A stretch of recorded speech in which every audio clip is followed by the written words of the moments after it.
Hello there and welcome back to the Chap's Guide. My name is Ash and I'm your host on this journey through men's style, self-development and personal grooming.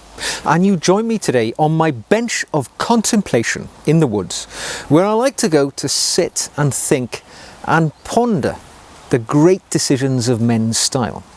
And today, well, I've been thinking about my own journey to Chap, Nirvana, that place where we will be stylish and cool and perfectly attired in every occasion, and we have that magnificent wardrobe to choose from.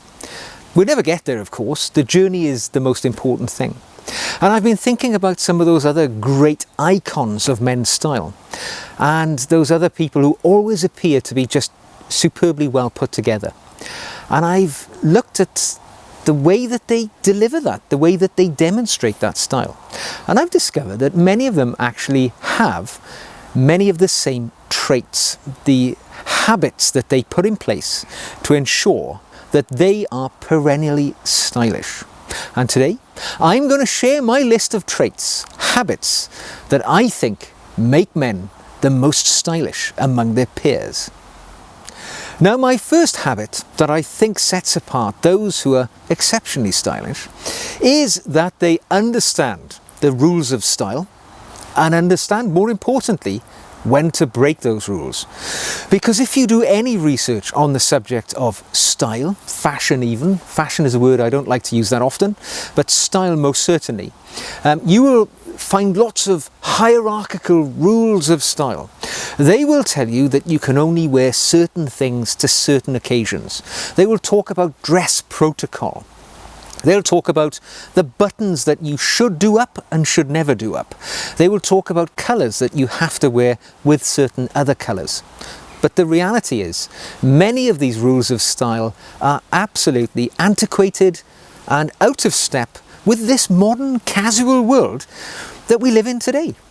The truth is, the vast majority of men have no idea what an Oxford shoe is over a Derby shoe, or whether or not they should leave the bottom button left undone on their double-breasted suit. These things are immaterial.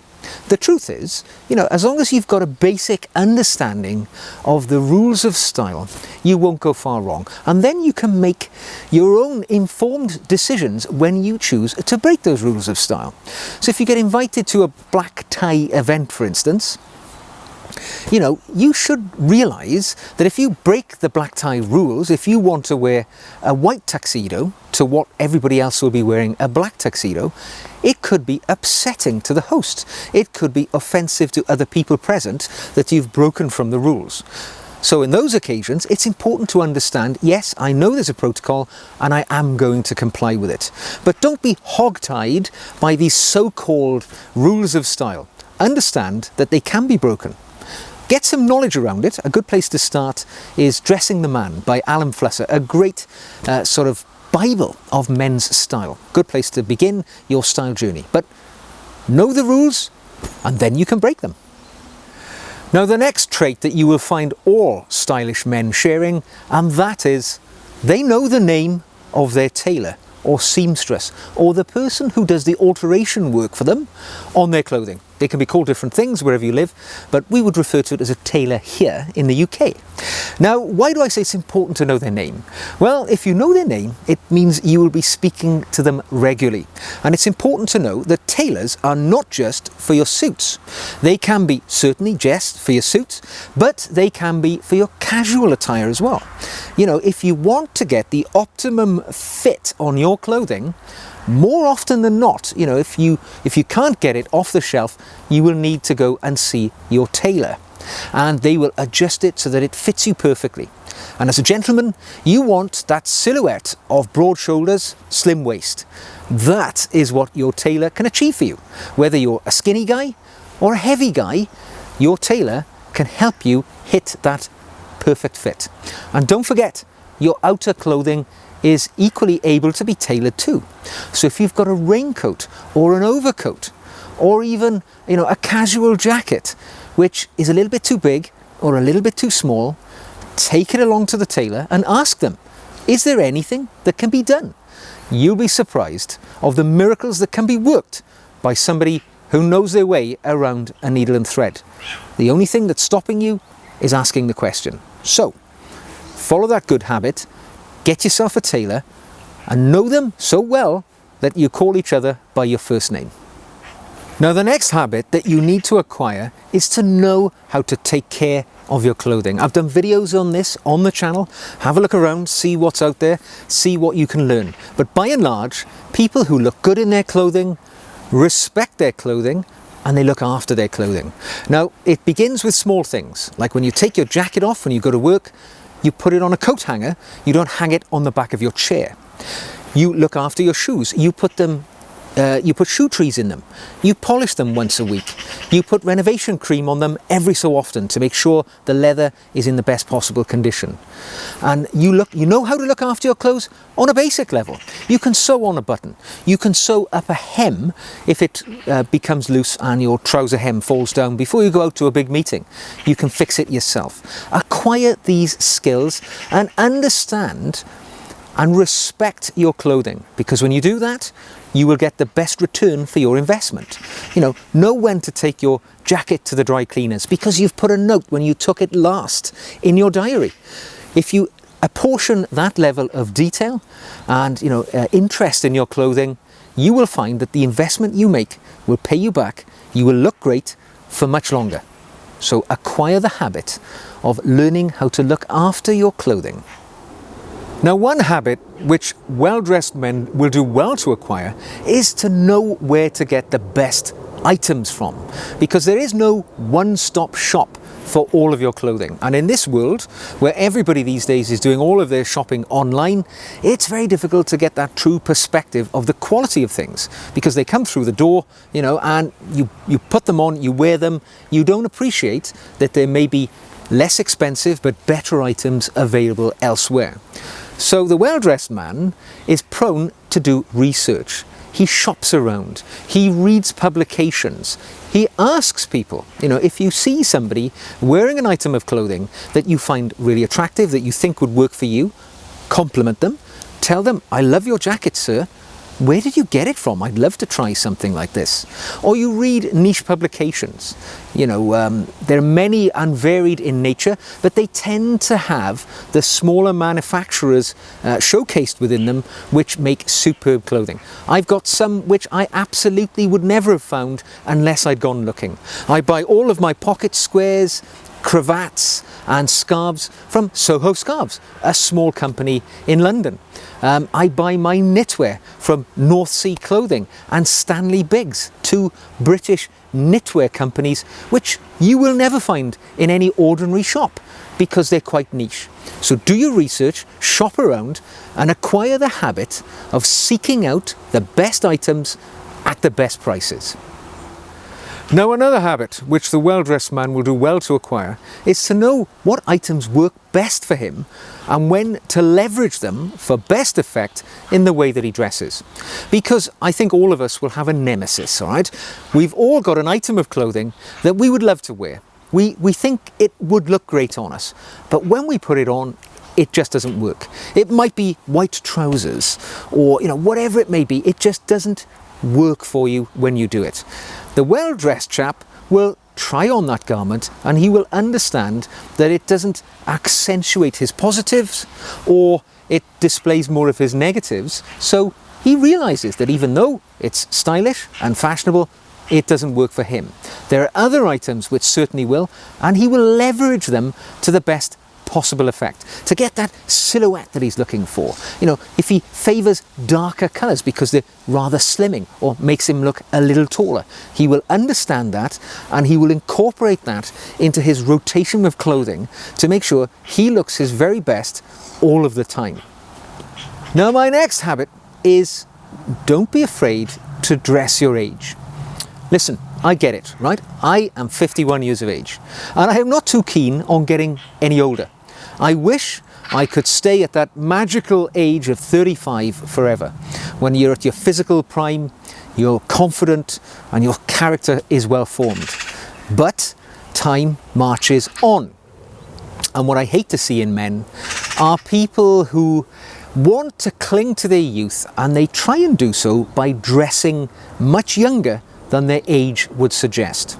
We've all seen the 50-year-old man who's wearing skinny distressed jeans and a mega tight shirt, even though they're not in good shape, and that shirt does not accentuate their positives. Moreover, it displays their negatives for the world to see, the bulging gut and the love handles at the back. It's not attractive. It does not actually make you look any younger. It makes you look like an old guy who's desperately clinging to his youth. The truth is, classic, elegant men are not afraid to dress their age. They dress in a timeless fashion. Think George Clooney, think Daniel Craig, think of any man in their 40s, 50s, 60s who are well dressed. They are not afraid to look their age. Yes, they make the best of their physical attributes by dressing well, and most likely the people I've just mentioned go to bespoke tailors who are very adept at cutting their suits to make them look great. But you can do the same in your own sphere of capability. You can get your tailor to alter your suit to make you look a little better. You can do all of these things, but you can only do them if you embrace your age. Every age that you are is a spectacular gift, and it is an opportunity to age gracefully, timelessly, and elegantly. So do not make a spectacle of yourself by dressing like a 25-year-old when you're twice that age. Now, the well-dressed man will understand the value of his shoes to his overall ensemble of clothing. Because as the old saying goes, you should invest your money in your shoes and your bed, because if you're not wearing one, you're in the other. And that's absolutely true. You're likely to spend as much as 8 to 10 hours a day wearing your shoes. So you want them to look good, but more importantly, remember, function over form. They have to be comfortable. If you've got the best looking shoes in the world and they cause you agony to wear them, it's pointless. They've got to fit and work well. And it's also important to understand that your shoes are the foundation of your clothing. They are where your clothes are built from the ground up. So look after your shoes, invest money in your shoes, because they have the power to have a disproportionate effect on the impression that you make on others, the comfort that you will have all day long when you're walking around, and the longevity as well. If you take time to look after them, polish them, you put renovation cream on them, they are going to last for maybe even a couple of decades. So understand the value of your shoes to your overall style. Now, another trait that the intentionally well-dressed man will have is that they understand the importance of the little things. All right, it's easy to overlook things like a lapel badge, a pocket square, a wristwatch. Any of these small accessories individually seem meaningless, but when they're put together in a gentleman's outfit, they signal to the world, they demonstrate to the people that you encounter that you're somebody who takes care of the details. And it is like the cherry on the cake to your outfit. The most beautiful suit in the world will look benign and bereft of character unless there's a pocket square and a nice tie worn with it. It can begin with the most simple things. A simple white handkerchief worn in the pocket of your suit in a simple presidential fold, a straight fold, will mean that you are elevated just that little bit above the others around you. If you wear a lapel badge associating your membership of a golf club or a military society or some other organisation, it articulates to the world that your pride and your presence in that group is, and that will open the door to encounters and networking with people who recognise it and acknowledge it. Things like a wristwatch and your tie demonstrate to the world that you are somebody who likes the little flourishes, the little bits of colour, and this will open conversations with other people. So the intentionally well-dressed man understands these things. He brings them into his wardrobe every day. He wouldn't dream of leaving the house without a pocket square in his jacket.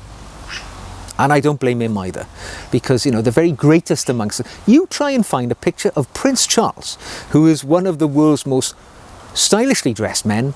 Try and find a picture of him without a pocket square in his jacket. You'll have to search far and wide to do so.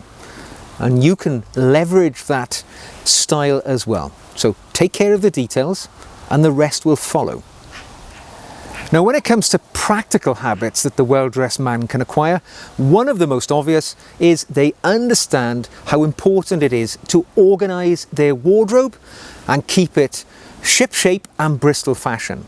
Because if you live in a chaotic lifestyle, all right, where your clothes are just thrown on the floor, you have no idea of rotation, for instance. So if you wear a suit every day for work and you own 2 or 3 suits, 5 would be the best, one every day. But if you don't do that and you've only got a couple of suits, you have to rotate them, to make sure that you look fresh and different every day. You wear a different tie with that suit. You wear a different pocket square with that suit every day.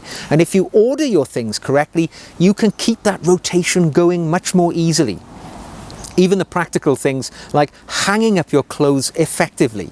When you put your clothing, your suit jacket, your trousers on a hanger, store it in the wardrobe properly, it will stop them getting creases. You won't have to iron them so often. It's less hassle for you. It's less wear and tear on the garments themselves. They're going to last longer. You're going to get more value for money from your investment in that wardrobe. So when you learn to look after your wardrobe and look after your clothing and organise it properly, even things like putting shoe trees in your shoes and wearing different shoes every other day to give the shoe time to recover from the wearing that you've just given it that day, that's how you will win ascendancy over your wardrobe, and you will look elegant and stylish every day. Now, my final habit that I would suggest that the intentionally well-dressed man will require as they go through life to look their very best is they understand the importance of looking after the clothes horse, all right? The thing that the clothes go on. Because it is so easy, particularly as life goes on, you get older, perhaps more senior in your job, there are more competing demands for your time, you overlook your health and your well-being, be it physical or mental. It doesn't matter whatever clothes you put onto your body, if you're not happy or you're unhealthy, you're never going to look good. Your vibrancy, your health needs to be there to look your very best. So the well-dressed man understands that the biggest investment that he can make is within himself, all right? Look after yourself. Go to the gym. Go for walks in the country. Take care of your body and your mind, and then the clothes that you put onto that body will fit a little better if you're taking exercise, and they will look a little better on you as well if your skin is healthy and vibrant rather than sickly and pallid. So if you look after yourself, you will do well to look better in your clothing, because the well-dressed man understands it is not about the clothes, it is about the man that those clothes go on top of. So if you look after yourself, you will look better, believe me. Well, I hope you've enjoyed my thoughts around the top 10 habits that I think the well-dressed man needs to equip himself with on his journey towards Chap Nirvana. If you have, you would do me the honour if you click the thumbs up, and if you're not already a member of the Chap's Guide channel, hit the subscribe button and come on the journey with us. I would love to have you along. Now, until the next time, take care of yourselves and acquire those habits that you need to look your best at any age and at any time. Until then, all the best.